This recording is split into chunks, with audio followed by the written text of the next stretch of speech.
안녕하십니까? 예, 성경 말씀 같이 보시겠습니다. 누가복음 8장 11절부터 같이 보겠습니다.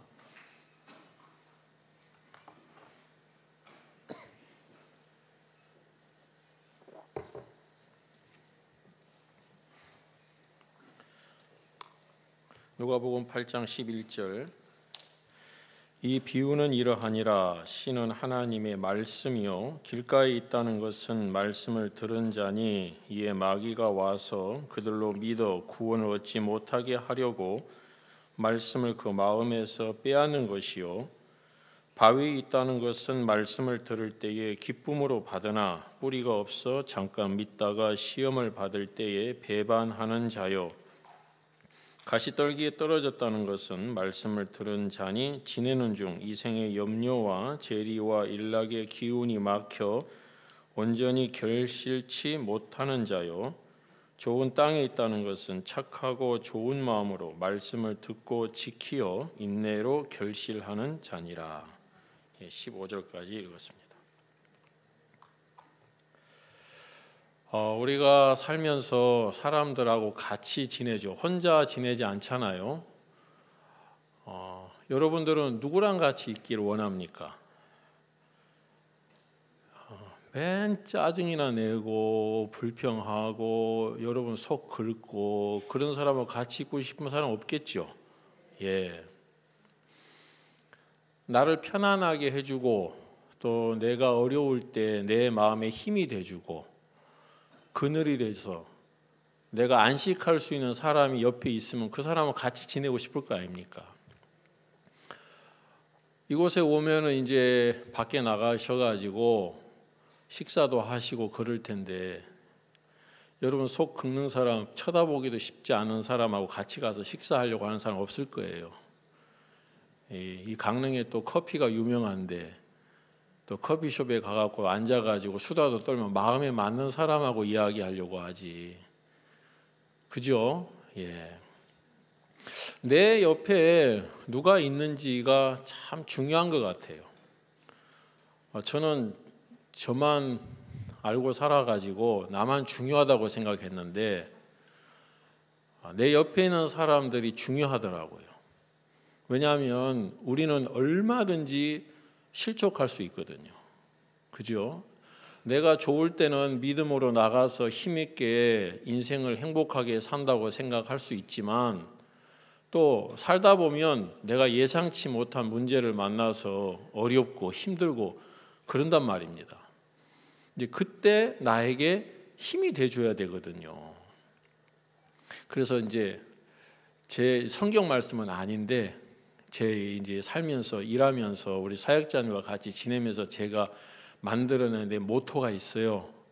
뭐냐면 있을 때 잘하자. 사람은 언제 어떻게 될지 모른다. 베풀 수 있을 때 베풀어야 된다. 있을 때 인색하면 나중에 괴롭다. 그래서 있을 때 잘하자. 이건 성경 말씀이 없는 얘기인데 같이 지내는 사람이 저랑 같이 있는 걸 좋아하고 또 저랑 같이 일하는 걸 좋아해야지. 아이고 내 정경한 저 인간 나 같이 있고 싶지 않다. 고개를 절레절레 흔들면 다음에 은혜를 입을 수가 없잖아요. 사람이 다 마음이 다르기 때문에 한결같지 않더라고요. 똑같지도 않고 한 가지 장면들을 봐도 바라보는 시각이 전부 달라요.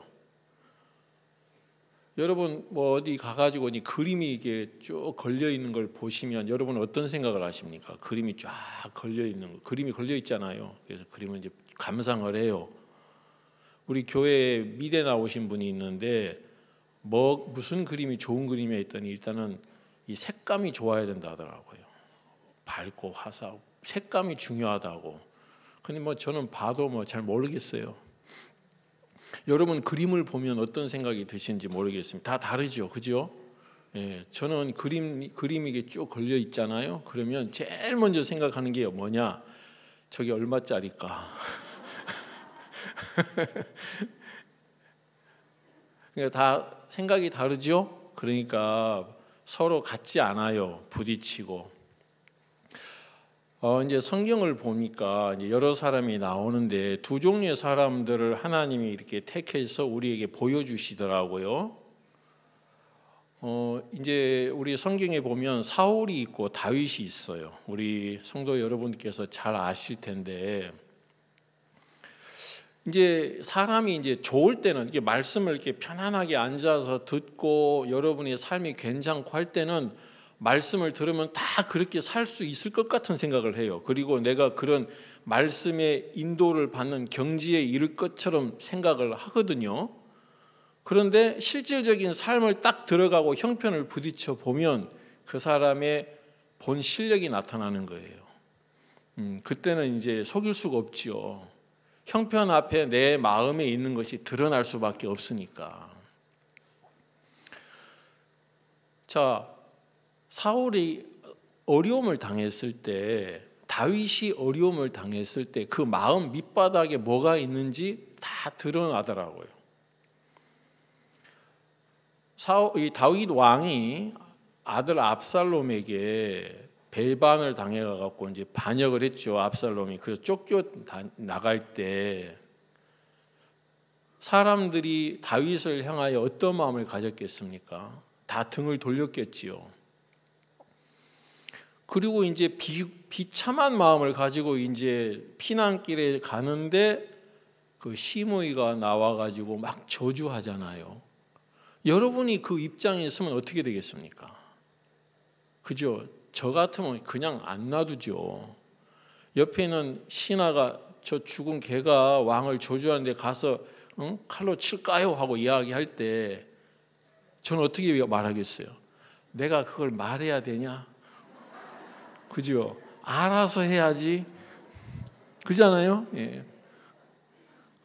딱 알아서 해결해야지.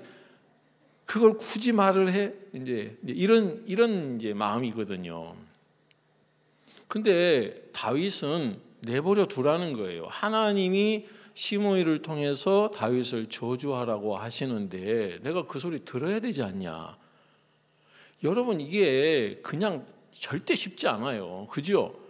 교회에서 여러분 좀 소리 들어요, 못 들어요?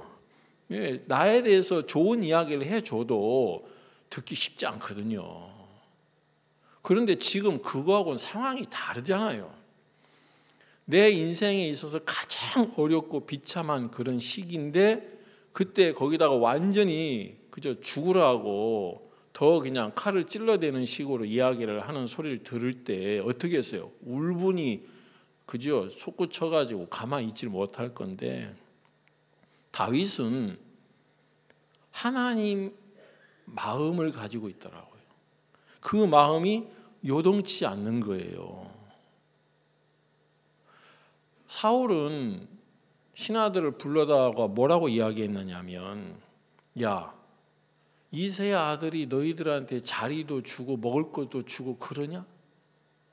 내가 너희들한테 다 자리도 주고 이렇게 한 자리 차지하면서 먹을 것도 주고 이렇게 하고 있는데 너희들 왜 다 이새 편에 서가지고 나를 갖다가 이렇게 어렵게 하는 거야? 그 제사장 죽이려고 할 때 그 얘기 했죠. 예. 그러니까 이제 사울은 평안할 때는 내버려 둘 때는 괜찮은데 형편이 딱 오면 마음이 막 요동을 하는 거예요. 가만히 있질 않아요. 옆에 있는 사람을 달달달달 볶은단 말이에요. 내 마음에 하나님을 믿는 믿음이 있으면 평안해요. 옆에 사람 달달 안 볶아요. 그런데 내가 위한답시고 옆에 있는 사람들을 달달 볶거든요. 특히 이제 남편 달달 볶아, 자식 볶아, 가만히 내두면 이게 잘 자랄 텐데, 그죠? 심었다가 뽑았다가 심었다가 뽑았다가 그러니까 이게 견디지를 못해가지고 말라 죽거든요. 그냥 놔두면 되는데, 그죠? 그래놓고 우리 남편 교제해 주세요, 우리 아들 교제해 주세요. 자기가 다 말라 죽여놓고. 그러니까 여러분, 믿음이 있는 사람 마음에는 평안이 있지요. 쉼이 있는 거예요. 옆에 있는 사람 건들지 않아요. 근데 사울은 믿음에서 떠나버리니까 옆에 있는 사람 계속 붙들고 늘어지고 그러더라고. 그러니까 그런 사람 옆에 있고 싶어요? 안 있고 싶어요? 안 있고 싶죠. 여러분 보세요. 사람이 그 진가를 알려면 죽을 때가 되면 죽을 때 안다 하더라고. 그죠? 그런 얘기 들어보신 적 있어요? 예. 사울이 블레셋 사람하고 전쟁하러 가서 전쟁을 하고 싸울 때 옆에 누가 있었어요? 아무도 없었어요. 그죠? 아들들 그리고 자기 병기 맡은 자. 그 외에 사울 곁에 아무도 없더라고요. 그러니까 결국 사울이 자살을 해서 죽었어요.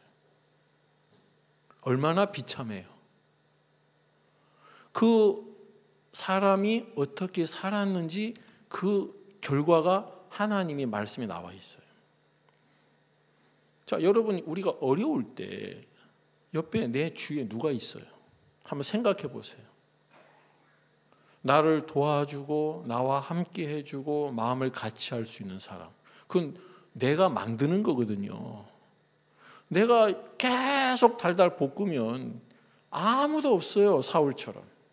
제가 이제 성경을 보면서 참 안타까운 것들 중에 하나가 뭐냐면 그 다윗 아들 압살롬인데, 여러분 다윗 아들 압살롬이 아버지를 반역해서 왕이 될 거라고 그렇게 기고만장하게 자기 힘을 믿고 나갔는데 압살롬이 어떻게 죽었습니까?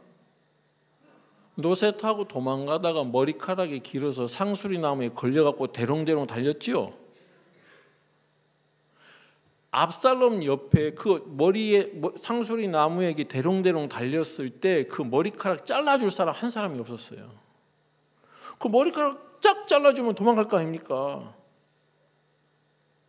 다 자기 살기 바빠가지고 압살롬 곁에 아무도 없는 거예요. 너무 비참하죠. 자기가 왕이 되기 위해서 전배 50명을 세웠습니다. 전배 50명은 자기 앞에 호위무사가 50명이라는 거예요. 그 50명이 압살롬에게 충성을 맹세하고 그 자리에 있을 건데 그 아무나 그 전배 됩니까? 안 되죠. 다 점검을 받고 실력도 인정받고 충성심도 확인하고 한 사람들이 됐을 건데 압살롬이 왕이 되겠다고 했을 때는 다 그런 사람들이 옆에 있었어요.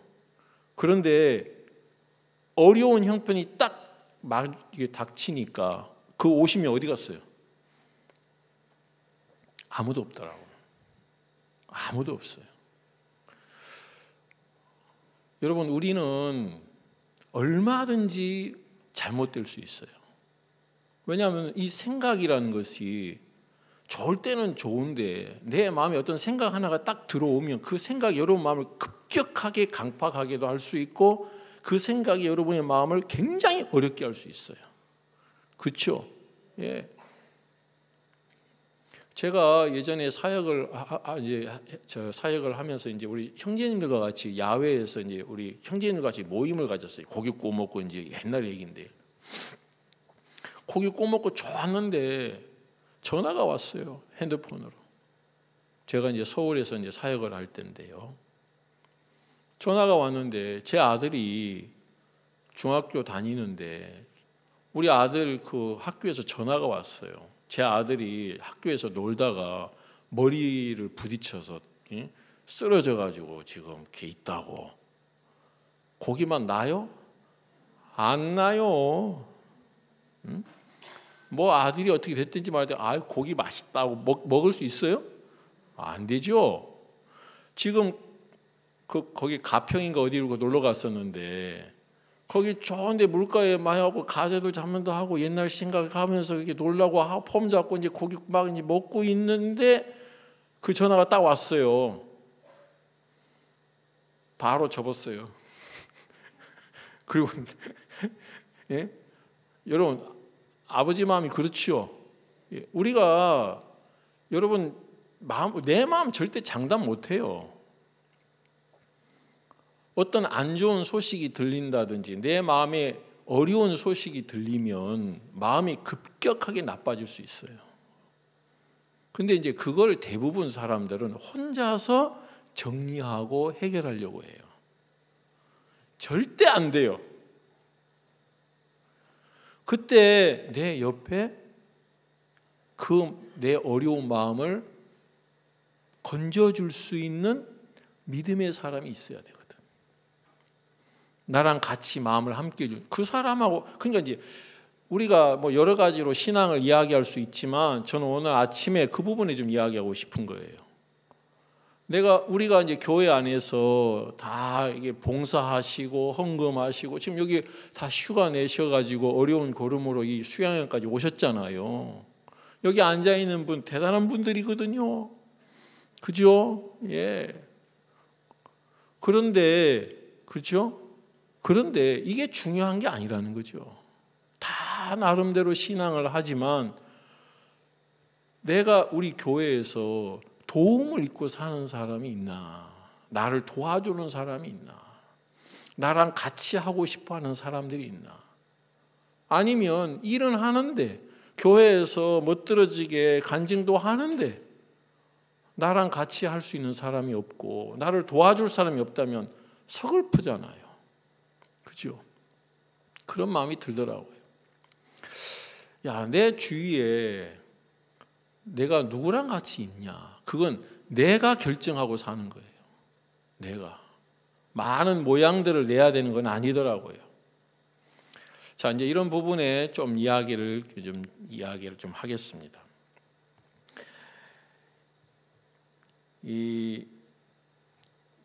오늘 아침에 이제 우리가 누가복음 8장을 읽었잖아요. 여기 8장에 보면 씨 뿌리는 비유가 나와요. 그죠? 예, 여기 여러분 씨 뿌리는 비유 다 아실 거예요.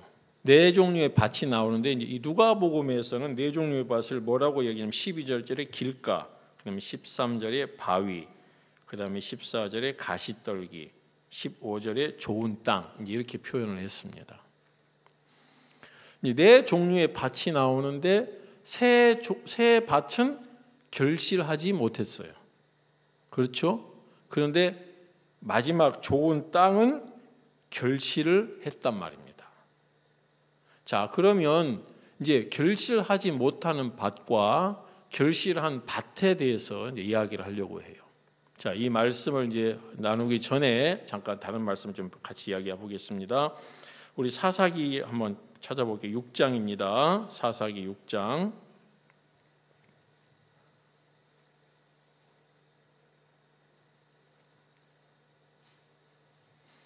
사사기 6장.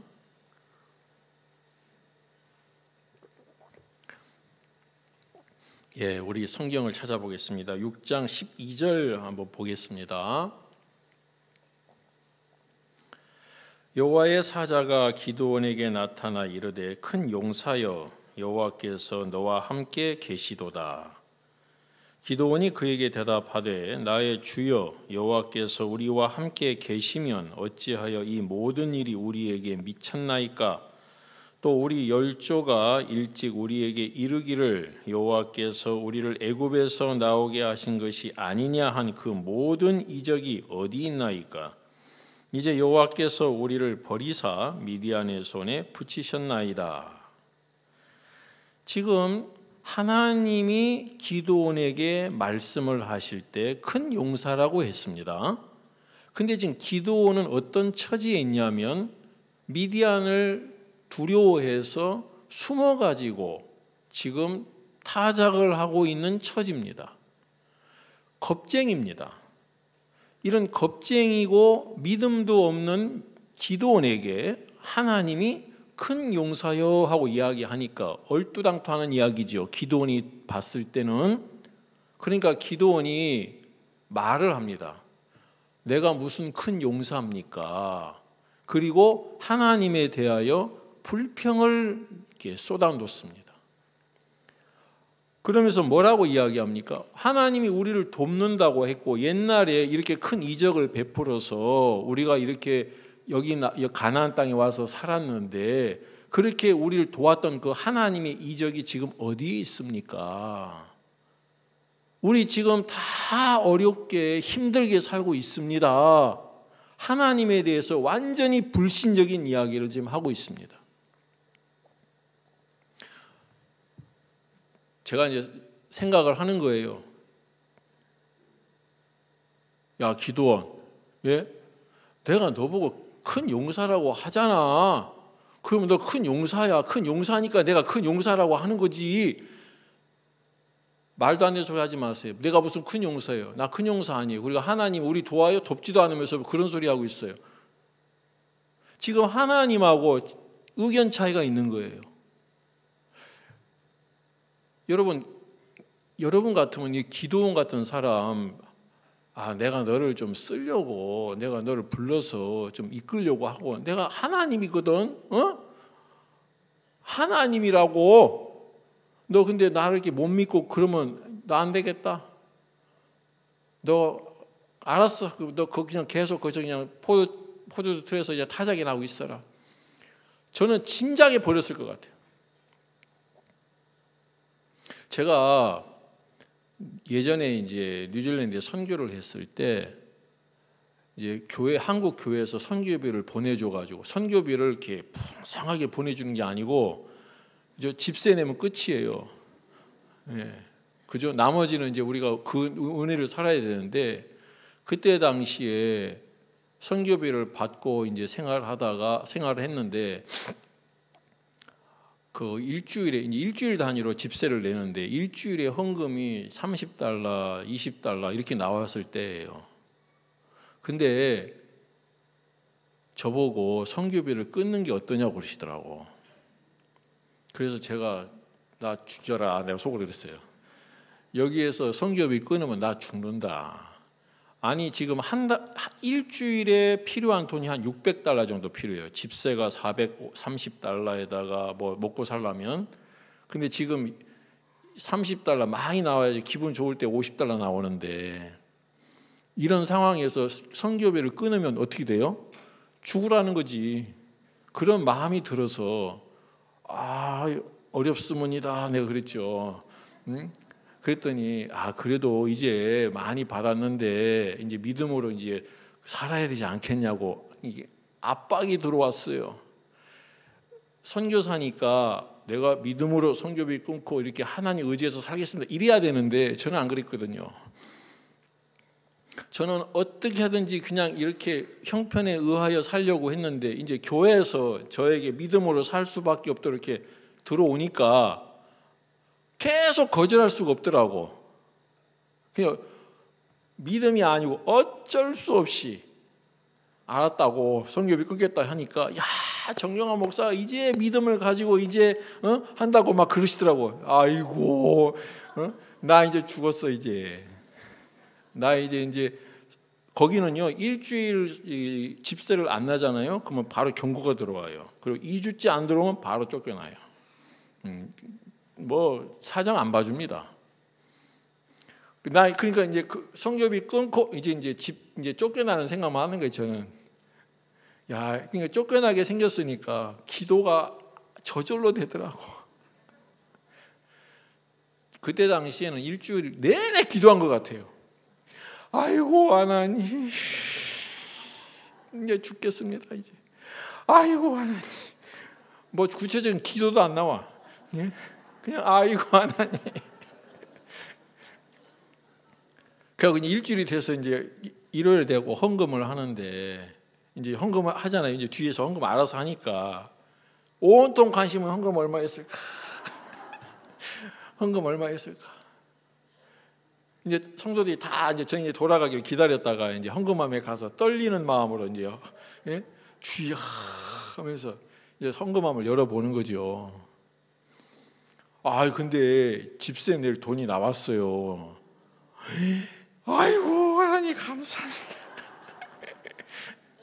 그래가지고 이제 집세를 내고 그날은 편안하게 쉬는 거예요. 아이고 살겠다. 그리고 그 다음 날 또 아이고 하나님, 아이고 하나님, 그러고 사는 거예요. 근데 또 그 다음 주도 또 집세도 나오고 또 먹을 것도 주고. 근데 한 번, 두 번 하면 이제 하나님이 이렇게 나를 이렇게 이끌어 주시는구나 하고 믿음을 가져야 되는데, 아이고 하나님을 몇 개월 한 것 같아요. 몇 개월을 하고 나서 이제 그때서야 이제 하나님이 은혜를 베풀어 주시는구나 하고, 이제 그래놓고 이제 나가서는 어떻게 얘기해요? 내가 믿음으로 선교비를 끊었다고 이제 또 이렇게 이야기할 거 아닙니까? 전혀 믿음 아니거든요. 뒤에서 몰아붙여가지고 어쩔 수 없이 한 거예요. 그래놓고 이제 저는 어떤 사람이 됐어요? 이제 믿음의 사람이 된 거예요. 선교학교에 들어갔는데 세상 천지 한 번도 해보지 못한 물질 응답을 받아가지고 내는 걸 하라 하시더라고. 그때 이제 생활비 쪽으로 10만 원을 내야 되거든요. 제 아들이 그때 이제 유치원 다니기 때문에 타가비 생활비 하고 10만 원. 또 그거 안 내면은 또 퇴학당할 줄 알고 또 죽어라 그때 기도했잖아요 그때. 근데 하나님이 한 달 주시고 두 달 주시고 세 달 주시고 했는데 거의 끝날 때까지 제가 그렇게 기도한 것 같아요. 한 번 딱 주시면 하나님 이 부분에 은혜를 베푸는구나 하고 딱 믿음을 가져야 되는데 끝날 때까지. 근데 그때 받았던 그 훈련이 제 사역에서 굉장히 큰 도움이 됐거든요. 사람 의지하지 않고 하나님 바라보면서. 어쨌든 제가 이제 사역을 하지만 제가 믿음을 가지고 어떤 일에 뛰어들어서 하나님을 경험하고 하나님을 말하는 것이 없고 다 뒤에서 밀어가지고, 그죠? 안 하면 그죠? 안 할 수 없을 정도로 이렇게 뒤에서 미니까 어쩔 수 이렇게 했단 말입니다. 지금 보세요. 기도원이 지금 믿음 있습니까? 없습니까? 하나도 없죠. 믿음은커녕 지금 완전히 하나님에 대해서 불신을 갖고 있죠. 원망하지요. 지금 13절에 뭐라고 합니까? 중간에 보면 여호와께서 우리를 애굽에서 나오시 하신 것이 아니냐 한 그 모든 이적이 어디 있나이까? 이제 여호와께서 우리를 버리사 그랬습니다. 그러니까 하나님이 우리를 버렸다 이렇게 이야기하더라고. 하나님에 대한 믿음은 하나도 없고 오직 불신으로만 꽉 차 있는 기도원에게 하나님이 믿음으로 이끌어 주시는 거예요. 너무 내가 감사한 거예요. 기도원을 이끄시는 하나님을 보니까. 저 같으면 그냥 버려버릴 건데 이거 너 안 되겠다 하고. 여러분, 우리 기쁜 소식 선교회는 얼마나 귀한 곳이냐면 술, 알코올 중독자가 변화를 입고 교회를 대적하는 사람이 하나님의 복음에 쓰임 받고 아무것도 아니고 형편없는 자가 은혜를 입는 곳이에요. 이곳은 될 만한 사람이 와서 복음회를 하는 것이 아니라 세상에서 아무짝에도 쓸모없고 손가락질 당하고 그런 사람이 변화를 입는 곳이란 말이에요. 그래서 여러분, 제가 사역을 하고 있지만 저는 제가 이제 서울 제일교회 출신이거든요. 저를 아는 사람은 다 알아요. 그래 이제 세월이 지나가서 그분들도 이제 이게 기억력이 이게 감퇴가 돼가지고 잘 기억을 못 하시는 거에 대해서 참 감사하거든요. 응? 나이가 들면서 이제 기억을 못 하셔야지. 응? 제가 사역할 수 있는 사람이 아니에요. 제가 선교학교에 갔을 때 목사님이 저를 인터뷰하실 때 정영재 왔나? 구원 언제 받았지? 88년도에 받았습니다. 제가 96년도에 선교학교 갔거든요. 셋이더라고 손가락으로. 하나, 둘, 셋, 넷 하고 8년. 8년 동안에 하나님이 우리 정영재에게 놀라운 일을 하셨구나. 그러니까 목사님 저를 아는 거예요. 그죠? 목사님도 누구 기대하시는 거예요? 하나님. 저 같은 사람 받아요? 안 받지요. 저한테 아들이 2명이 있습니다. 제 큰아들한테 이야기했습니다. 너 결혼할 거냐 앞으로? 해야지요. 그러더라고요. 그래 반드시 해라. 내가 그랬어요. 그래서 아이를 낳아야지요. 그래서 내가 꼭 소원이 있다. 뭔데요? 꼭 너 같은 애 낳아라. 내가 그래. 그러니까 제 아들이 그런 소리 하냐고 나한테 그러더라고. 왜 너 닮은 자식 낳아야지. 그러면 누구 닮은 자식 낳게? 꼭 너 같은 자식 낳아서 네 애비가 얼마나 험난한 세월을 보냈는지 네가 꼭 경험하길 바란다 하고 내가 이야기하거든요. 여러분, 우리 교회는 잘난 사람, 멋진 사람, 훌륭한 사람 있는 데가 아니에요. 그죠? 여러분, 20년 동안 알코올 중독에서 헤어나올 수 없는 사람이 변화를 입고 사역을 할 수 있는 곳. 그럼 누구든지 다 와서 변화 입을 수 있어요, 없어요? 있어요. 내가 잘난 사람이 되면 뭐 저런 사람이 복음의 일을 해, 뭐 저런 사람이 온전해 하고 판단하겠지만 내가 못난 인간인 걸 아는 사람은 너무 감사한 거예요, 그게. 왜? 저런 사람도 은혜를 입으니까 나도 은혜 있겠다. 그래서 그 심홍선 목사님이 변화 입었을 때 그 옆에 술주정 하시던 알코올 중독자 한 분이 계시는데 그분도 변화 입었다 하더라고. 심홍섭이 온전하면 나도 온전하다. 이래가지고, 그죠? 예. 그러니까 이제 우리가 교회에서 내가 어떠한 인간인지 어떠한 사람인지를 아는 것이 가장 큰 복인 것 같아요. 내가 내 자신을 모르면 다른 사람을 판단하겠지요. 뭐 저런 사람이, 목사님이 이제 저하고 개인적으로 교제를 여러 번 해주셨는데 그 중에 제가 잊어버릴 수 없는 것 중에 하나가 뭐냐면 자네가 지금 우리 선교회를 떠나서 우리 교회를 대적하고 있는 사람과 다르다고 생각하면 자네가 나를 대적하는 사람이야. 그 말씀을 하셨는데 도저히 이해를 못했어요, 그때. 아니 내가 왜 그런 인간들하고 같아? 난 다른데. 여러분, 그런 사람들이 변화를 입는 곳이에요. 얼마나 감사합니까? 야, 나도 하나님 앞에 은혜를 입을 수 있구나. 하나님이 누구를 믿음의 사람으로 만드시냐면 형편없는 사람을 믿음의 사람으로 만드시는 거예요. 여러분, 아브라함 뭐 본받을 만한 게 있어요? 저는 아내를 속인 적 없어요. 예. 누이라고 판 적 없어요. 저는 그런 파렴치한 범이 아니에요. 근데 아브라함 몇 번이나 있어요? 한 번도 아니고 2번이나 자기 살라고 아내 판 사람이에요. 그죠?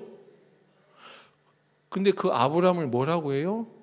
믿음의 조상이라고 하는 거예요. 그럼 우리도 될 수 있어, 없어? 얼마든지 될 수 있는 거예요. 그죠? 예.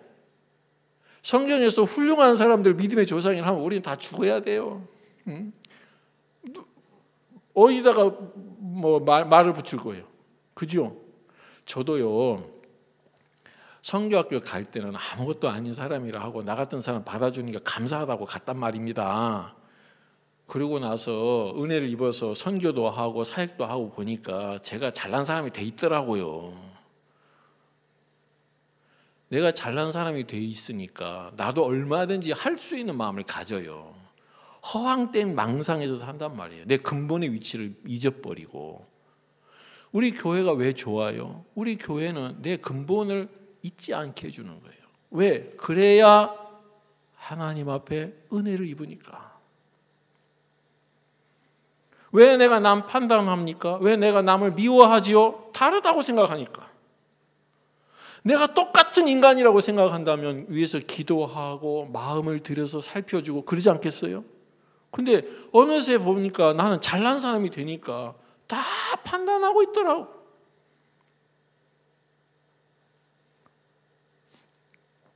제가 아무것도 모를 때는 목사님이 제가 사역하는 교회 성도들을 향하여 그 교회 성도들 좋지 그러시면 대답은 뭐라고 하세요? 네, 그러지만 속으로는 목사님 우리 교회 성도들 몰라서 그런 소리 하세요. 알면 안 그래요? 여러분도 여러분 문제를 가지고 교회 와서 이제 상담을 하실 때 뭔 이야기하면은 뭐라고 얘기합니까? 목사님 우리 남편 몰라서 그래요. 응? 우리 자식 몰라서 그래요. 그런 얘기 해요, 안 해요? 그죠? 목사님이 우리 남편하고 살아보세요. 그런 얘기 하시더라고. 내가 왜 당신 남편하고 사냐고, 자매님 남편하고 안 산다고. 저는 너무 하나님 앞에 감사한 거예요. 야, 나 같은 사람이 여기에 서서 복음을 전할 수 있구나. 여러분, 제가 우리 기쁜 소식 선교회 안에서, 우리 목사님 안에서 사역을 하지 않으면 내가 밖에 나가면 뭐 합니까? 할 게 없어요. 누가 나를 써줘요? 그죠? 아무도 안 써줘요. 근데 내가 교회에서 목사님 하는 소리 들으니까 내가 괜찮은 사람인 줄 착각하더라고. 우리 교회에 딸기 농장 하시는 분이 계세요. 목사님 오시고 우리 교회 행사를 하면 그분이 후원을 다 하세요. 딸기를. 여기 온다고 제가 그 형제님한테 내가 우리 강릉 가는데 딸기 좀 후원하라고 해갖고 딸기 많이 갖고 왔어요. 그분이 딸기 왜 줘요 저한테? 잘나서? 존경스러워서? 익산교회 목사니까 주는 거 아니에요. 그죠? 물론 이제 마음도 열어야 되긴 하겠지만 제가 사역 안 하고 형제님 딸기 좀 후원해 주세요. 그럼 뭐라 하겠어요? 아저씨 누구세요? 그럴 거 아니에요. 그죠? 이런 거라는 거죠. 내가 교회 안에서 받은 이 은혜가 내 위치를 잊어버리게 하더라고요. 야, 내가 어떤 사람이었는지를 잊어버리는 거예요.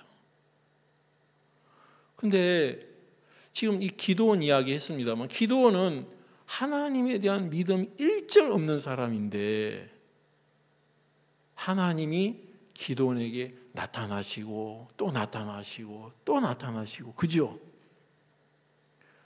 하나님이 나와 함께하는 걸 증거를 대라고 그런 게 어디 있어? 그죠? 근데 오히려 기도원이 큰 소리 치는 거예요. 그러면서 하나님한테 시험하더라고요. 이 털에만 이슬이 맺고 옆에는 맺지 말라고. 그렇게 하니까 다음에는 또 반대로 이야기하고, 그죠? 그리고 또 두려워하니까 또 그 미리안 진영에 들어가서 한번 들어보라고.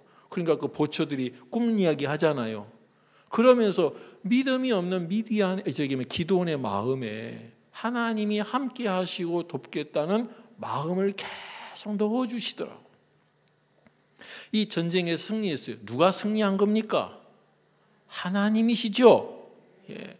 그리고 기도원이 했다고 말하지 않게 하려고 300명만 딱 골라서 하셨죠. 하나님이. 우리는 교회 안에서 하나님으로 인해서 얻은 은혜, 믿음의 경험들 다 내 걸로 삼아요.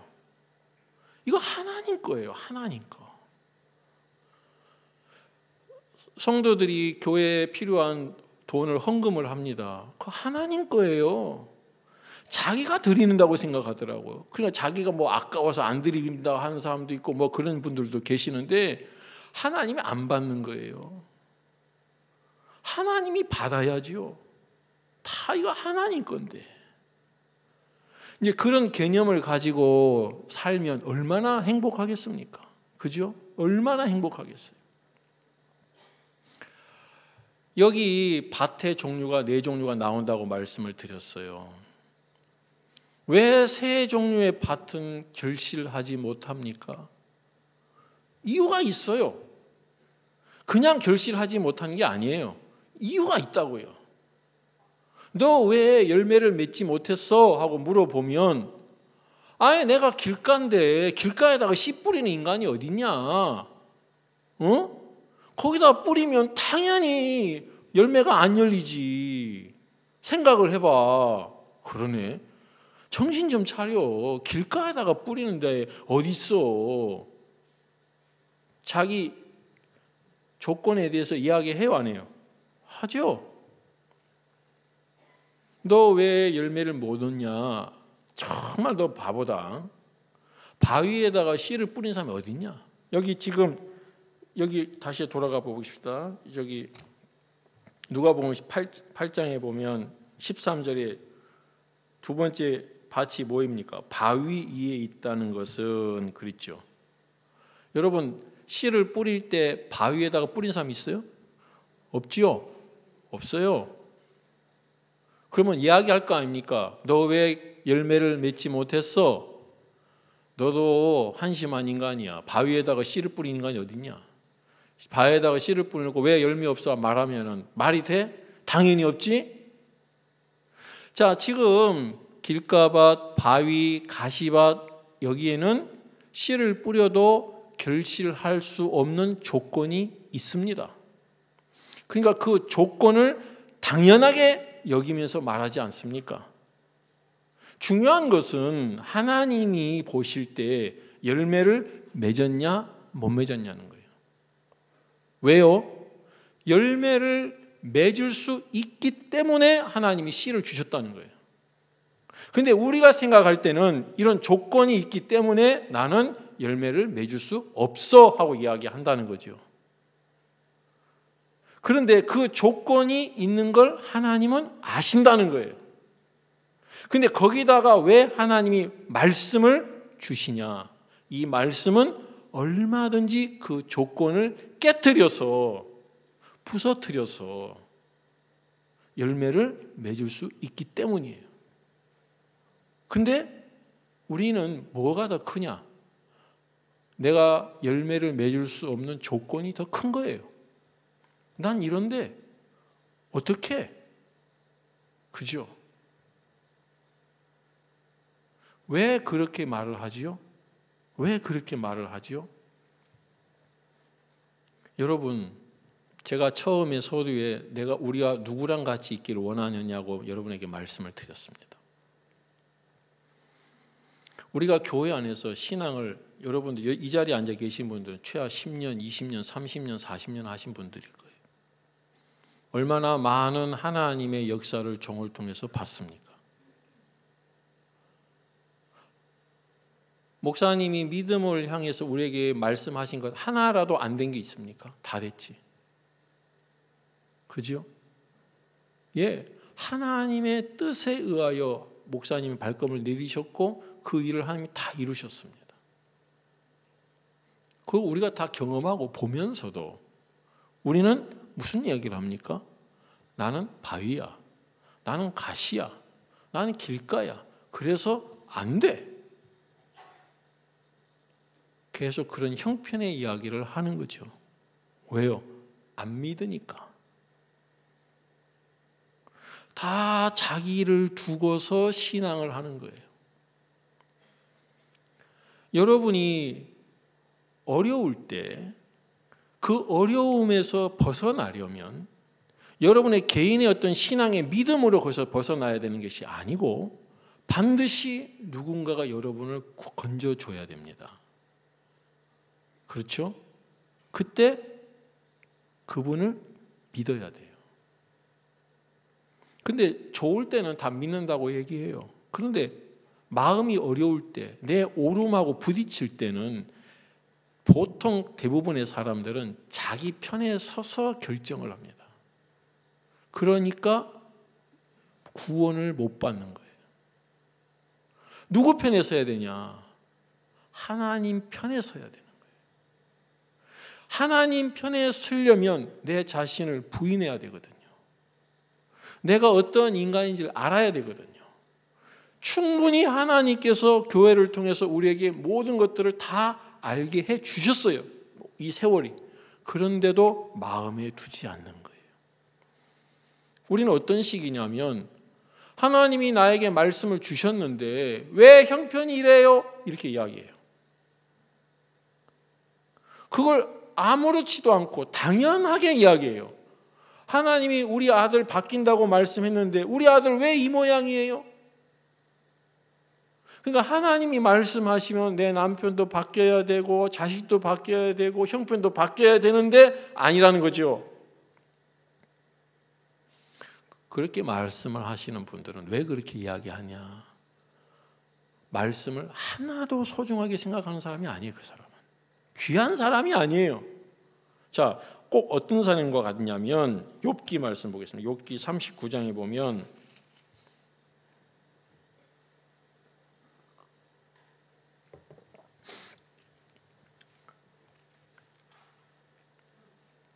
욥기 39장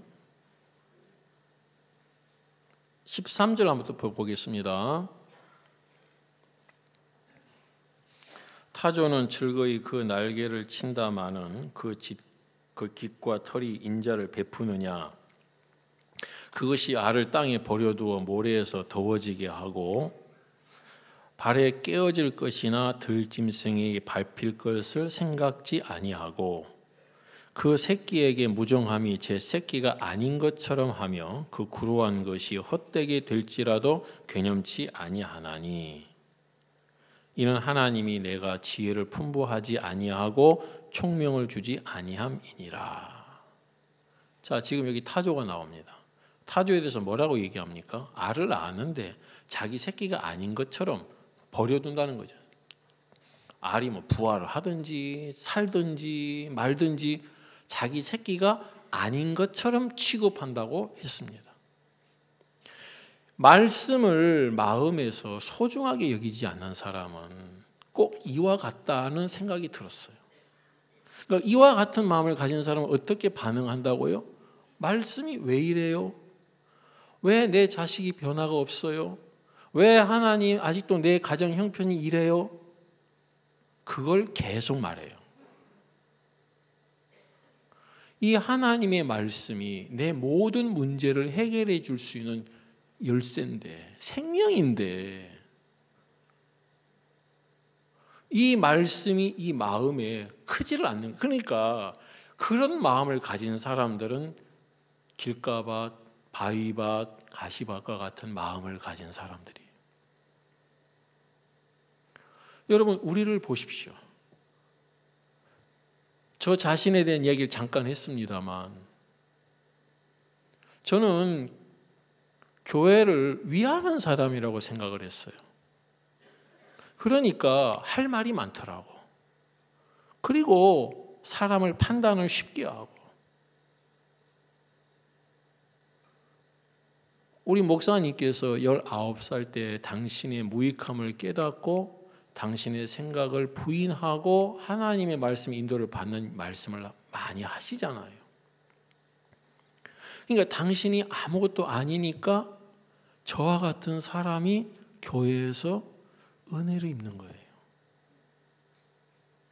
제 아들이요, 뉴질랜드에서 말 잘 듣고 우등생으로 있을 때, 그러다가 이제 한국에 왔을 때는 제 마음이 어떠냐?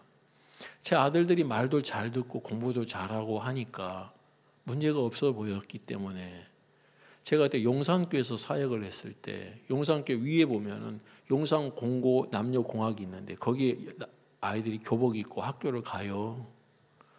학교를 가는데 겨울인데 애들이 교복 입고 슬리퍼를 신고 가더라고. 슬리퍼를.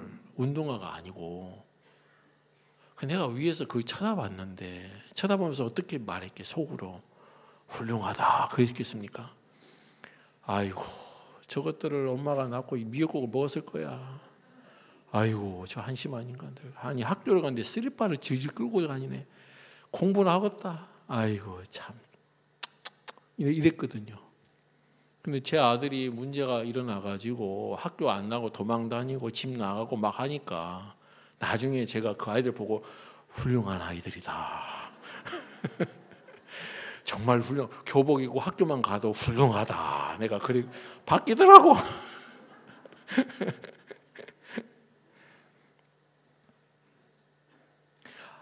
교회에서 하나님의 말씀의 인도를 제대로 받는 사람은 내가 아무것도 아닌 사람인 거예요. 그렇죠? 그래서 교회에서 정말 연약하고 형편없는 사람이 은혜를 입는 거예요. 그리고 어때요? 그걸 기뻐하는 거예요. 저는 저 자신에 대해서 잘 몰라요. 그러니까 착각을 많이 하더라고요. 내가 그래도 괜찮으니까 사역을 하는구나. 그리고 내가 괜찮으니까 선교도 하는구나. 착각을 해요. 아무것도 아닌 사람인데. 여러분 전 세계에 얼마나 많은 선교 단체가 있는지 모르겠지만 이렇게 아무것도 아니고 형편없는 사람이 목회를 할 수 있는 곳이 어디에 있습니까? 그렇죠? 예. 그리고 우리 성도들 얼마나 귀하셔요. 이런 사람을 목사님 하고 하시니까. 그죠? 착각을 하는 거예요. 그러니까 내가 잘난 인간이 되면요, 내게 있는 조건, 내게 있는 형편을 말하게 돼 있어요. 그 사람은 내가 이런데 어떻게 열매를 맺냐. 그러니까 그런 마음을 가진 사람은 나를 믿음으로 이끌려고 할 때 억지 같고 부담스럽고, 그렇죠? 그러니까 계산적으로 생각을 하고 살 수밖에 없어요. 내 형편과 조건이 더 커 보이니까. 기드온은 300명 가지고 전쟁을 할 만한 사람이 아니에요. 근데 그 믿음 없는 기드온에게 하나님이 계속해서 내가 너와 함께하고 있다, 내가 너를 도와줄 거다, 그 하나님을 이야기해 주고 있잖아요.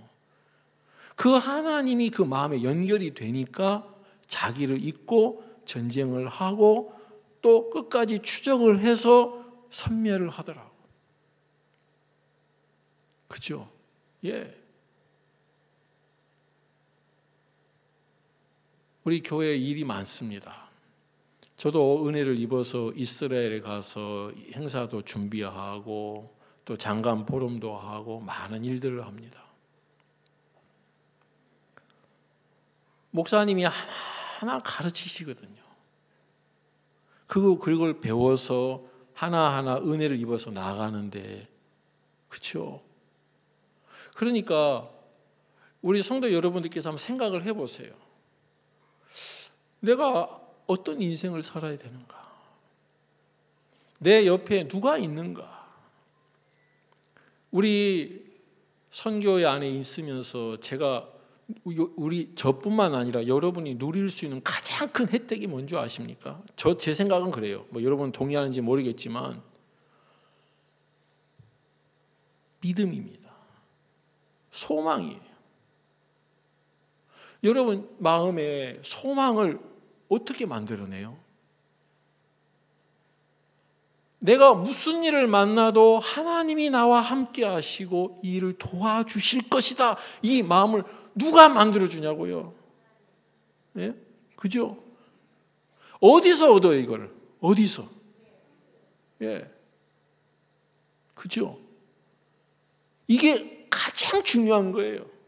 여러분에게 돈도 필요하고 여러 가지 부분도 필요하겠지요. 그죠? 건강도 중요하죠. 마음도 중요해요. 내 마음이 딱 낙담이 되고 마음의 힘을 잃어버리면 모든 걸 다 끝내버려요. 마음에서. 근데 마음에서 힘을 가지고 있으면 싸워나가지 않겠습니까? 사람이 움직이려면요, 양식이 공급이 돼야 돼요. 아침 식사하셨어요? 예. 이 몸이 움직이려면 음식을 먹어서 소화를 시켜야 되잖아요. 그죠? 그것처럼 내 마음도 양식이 와야 돼요. 그죠? 여러분의 마음에 음식 먹는다고 다 그게 여러분에게 힘을 줍니까? 뭐 해야 돼요? 그렇죠. 소화가 돼야 되는 거예요. 음식만 때려 넣는다고 힘이 와요? 아니죠. 음식 드시고 이게 소화가 돼야 돼요. 그죠? 그래야 에너지가 공급이 되는 거예요. 말씀을 듣고 그 말씀이 능력이 되는 사람은 소화를 시켜야 되잖아요. 말씀을 듣고 소화가 된 사람은 소망을 말하게 돼 있어요. 예, 소망을 말해요. 그게 양식이에요. 내가 입을 열어서 무슨 이야기 하냐? 소망을 말하느냐? 형편을 말하느냐? 우리 선교회만큼 말씀 많이 듣는 데가 어디 있어요? 그죠? 말씀을 많이 들었는데 소화가 안 되면 뭔 얘기예요? 형편 이야기하고 판단하고 미워하고, 그럼 소화가 안 된 사람이에요. 무슨 일을 해도 하나님이 나를 도와주시겠다는 이 소망, 이걸 어디서 얻냐는 거야. 예? 예. 여러분, 형편없는 기드온에게 믿음의 삶을 이끌어 주어서 그렇게 살게 하신 하나님이 우리에게도 그와 같은 일을 하시는 거예요. 예, 저에게도 그런 일을 하시는 거, 그죠? 예. 교회에서 무슨 일을 해도 야, 하나님이 도와주시겠다. 이번에 이제 저희 작은 교회지만 뭐 작은 교회는 아닙니다. 우리 익산 교회에서도 이번에 은혜를 입어서 칸타타를 했어요. 1100석 홀인데 아주 홀이 좋아요. 제 마음에 믿음이 없으면 어떻게 해요? 성도들 쪼아대요. 다그쳐야 되고. 그래요? 안 그래요? 예. 평상시에는 믿음이 있는 척 해도 형편 딱 마주치면 어때요? 마음이 쪼들리잖아. 뭐 합니까? 몇 명 초청했습니까? 어떻게 됐습니까? 계속 이렇게 할 수밖에 없어요. 하나님이 도와주시겠다. 하나님이 이 일을 함께 해주시겠다. 그죠? 그러니까 성도들이 무슨 복음회를 하든지 칸타타라든지 뭐 댐페를 하든지 무슨 일을 해도 마음에서 기쁨으로 해야지 짐이 돼가지고 어쩔 수 없이 이 일을 하면 안 하고 싶죠. 또 하자 그러면 지겹죠. 근데 하나님으로 말미암아서 하면 또 하고 싶고, 그죠? 또 발걸음을 내딛고 싶고. 누가 결실하는 밭이냐? 자, 우리 18장 누가복음 8장 15절 보겠습니다. 여기 15절에 보면 좋은 땅에 있다는 것은 착하고 좋은 마음으로 말씀을 듣고 지키어 인내로 결실하는 자니라. 길가밭, 바위밭, 가시떨기밭, 좋은 땅은 전부 다 공통점이 뭐냐면 말씀을 들었습니다. 다 12절에도 말씀을 들은 자니, 13절에도 말씀을 들을 때에, 14절에도 말씀을 들은 자니, 15절에 말씀을 듣고. 다 말씀 들었어요? 안 들었어요? 예, 다 말씀 들었어요. 근데 15절에 좋은 땅만 결실을 하더라고. 왜요? 여기 뭐라고 되어 있습니까? 말씀을 듣고 그 다음 뭐라고 했어요? 지키어. 그죠? 지키어. 누가 말씀을 지켜요? 소중한 사람. 저희 교회에 토마토 농장 하신 분도 계셔요. 저한테 전화가 왔어요. 목사님, 지금 한파가 온답니다. 다 얼어 죽게 생겼습니다. 비닐 하우스를 했는데 2겹밖에 안 되는데 이거 익산 이렇게 추운 적이 없는데 이번에 한파가 와가지고 다 얼어 죽으면 우리 다 망합니다. 와서 기도해 달라고 하더라고. 근데 제가 그때 코로나 때문인가 뭐 때문에 못 갔어요. 그래서 전화로 기도했어요. 제가 이야기했어요. 형제님하고 자매님 그 밭에 가셔요. 밭이 여러 동이에요. 가가지고 그 토마토 애들한테 가서 이야기하라고 그랬어. 얘들아, 날씨가 추워진단다. 견뎌라. 예. 형제님하고 자매님 마음에 있는 소망을 토마토한테 가서 얘기하라고 그랬어. 걱정하지 마라. 이 추위를 견딜 수 있도록 하나님이 도와주실 거다 하고 믿음을 불어넣어 이야기하라고 그랬어. 가서. 그러니까 가서 얘기한다고 하더라고. 그래서 이야기했어요. 여기 오기 전에 갔는데 가에 있는 데나 위에 있는 데 약간 얼은 데도 있다 하더라고요. 얼어서 죽은 데도 있지만 지금 다 수확을 하고 잘 되고 있다고 하면서 감사하지요. 그죠? 네. 여러분 마음에 연결돼 있다. 자, 우리 연결된다는 얘기 많이 하잖아요. 그죠? 연결된다는 뜻은 다른 말로 이야기하면 받아들인다는 거예요. 예? 동등의 위치가 아니에요. 받아들이는 걸 말하는 거예요. 그러면 이게 받아들이면 여러분 마음에 믿음을 가진 분의 마음을 받아들이면 내 마음에 믿음이 있는 거고 이 마음을 또 다른 사람에게 전해주면 그 사람도 믿음을 갖는 거죠. 우리 선교 안에는 믿음의 종이 계셔요. 그러니까 우리 무슨 문제를 들고 나가도 목사님 뭐라 하셔요? 그거 아무것도 아니야. 처음엔 제가 그런 얘기 들을 때 아니 목사님 뭐든지 아무것도 아니래. 이게 아무것도 아닌 게 아닌데 이게 큰 건데 처음에 그렇게 생각했거든요. 저도. 근데 조금 더 생각해 보니까 이게 아무것도 아닌 것이 되면 어떡하겠다는 거야. 그죠? 큰일 나는 거죠. 아무것도 아닌 것이 돼야지. 저도 참 멍청하더라고. 목사님이 문제를 들고 나갔는데 야 큰일 났다. 어떡하냐. 그럼 어떡해? 예? 좋아요? 안 좋지. 저도 참 미련한 인간이에요. 여러분, 무슨 문제를 들고 나가도 목사님은 그게 마음에 문제가 돼요, 안 돼요? 안 돼요. 그러니까 우리가 쉬고 사는 거지. 나도 어려운데 목사님도 어려워봐. 그럼 다 죽는 거야. 그죠? 예. 누가 결실해요? 인내로 지키어 인내로 결실하는 것, 이 본인의 개인의 신앙을 말하는 게 아니에요. 알았어요? 예. 이거 누가 해주는 거예요? 믿음을 가진 종이 하는 거예요. 내가 내 옆에 누가 있어야 돼요? 사람들은 자기가 신앙을 하려고 해요. 그래서 다 실패하는 거예요. 내 옆에 나를 인도하는 인도자를 두어야 돼요. 그리고 관리를 받아야 되더라고. 그래야 되는 거예요. 그 관리를 받은 밭은 자기 조건을 말하지 않아도 돼요. 왜? 다 해줄 거니까. 하나님이 하실 것을 믿는 사람은 탁탁 나가지만 그게 안 믿어지는 사람은 머리 굴려야 돼요. 힘들어요. 피곤해요. 그리고 뭐든지 부담스러워해요. 교회가 하는 일이.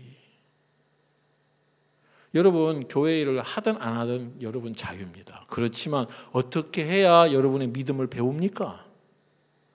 어차피 여러분 인생 속에 문제가 와요, 안 와요? 와요. 오지마, 오지마 하면 안 옵니까? 오죠? 그때 그거 어떻게 이길 거냐는 거예요. 알겠습니까? 하나님이 우리에게 결실할 수 있도록 모든 조건을 갖추어 놓고 우리를 이끄시는데, 여러분 그 마음만 조금만 생각을 해보면 얼마든지 마음을 열고 받아들여서 30배, 60배, 100배 과실을 맺는 그런 밭이 되는 거예요. 그러면 우리 삶 속에 일어난 문제를 만났을 때 형편을 이야기 안 해요. 하나님이 도와주실 거야. 그죠? 그러면 되잖아요. 그죠? 예. 야, 하나님이 나와 함께 할 거야. 이 마음을 잃어버리면 너무 힘들어요. 그러면 그 사람은 형편이 봐지는 거예요.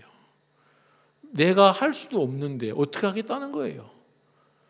우리 못해요. 알겠어요? 내 앞에 있는 어떤 문제도 우리의 힘으로는 해결할 수 있는 것들이 하나도 없습니다. 자, 이제 하나님은 우리에게 우리를 아시기 때문에 우리를 연결시켜 주셔서 우리가 받아들이면 모든 것을 능히 할 수 있는 믿음의 사람으로 만들어 주셨습니다. 이제 우리가 무슨 일 만나도 이제 우리가 무슨 얘기해야 돼요? 아유, 어렵겠다, 안 되겠다. 그게 아니고 하나님이 나와 함께 하셔. 하나님이 도와주실 거야. 아멘. 예. 이제 여러분 삶 속에 무슨 일이든지 그렇게 하나님이 함께 하시고 결실할 수 있는 그런 밭으로 우리 인생을 만들어 주셔서 다 은혜의 빛도로 살도록 그렇게 하실 줄을 믿습니다. 예, 기도하겠습니다. 하나님 아버지 감사합니다. 우리가 구원을 받았을 때 스스로 깨우치지 않았습니다. 복음을 가진 자가 와서 우리의 마음을 갈아주었고 말씀을 들을 수 없는 상태였는데 말씀을 들을 수 있도록 말씀으로 권면해 주어서 우리가 구원을 받지 않았습니까? 우리의 이 신앙의 삶도 마찬가지인데 우리가 구원을 받고 하나님의 인도를 받아 은혜 입은 것들이 하나둘 쌓여가다 보니까 우리의 근본을 잊어버렸습니다. 우리 아무것도 아닙니다. 우리는 항상 악한 인간이고 그래서 하나님의 은혜를 입어야 됩니다. 믿음 없고 불신적인 기도원을 찾아가셔서 그의 마음에 하나님과 함께하는 마음을 넣어주어 전쟁케 하시고 승리케 하신 것처럼 우리의 삶도 하나님 그렇게 결실할 수 있도록 인도해 주실 줄을 믿습니다. 남은 수양회를 축복하시고 우리의 마음이 하나님의 마음을 받아들이는 그런 귀한 시간으로 은혜를 베풀어 주시옵소서. 예수님의 이름으로 기도드렸습니다. 아멘. 감사합니다.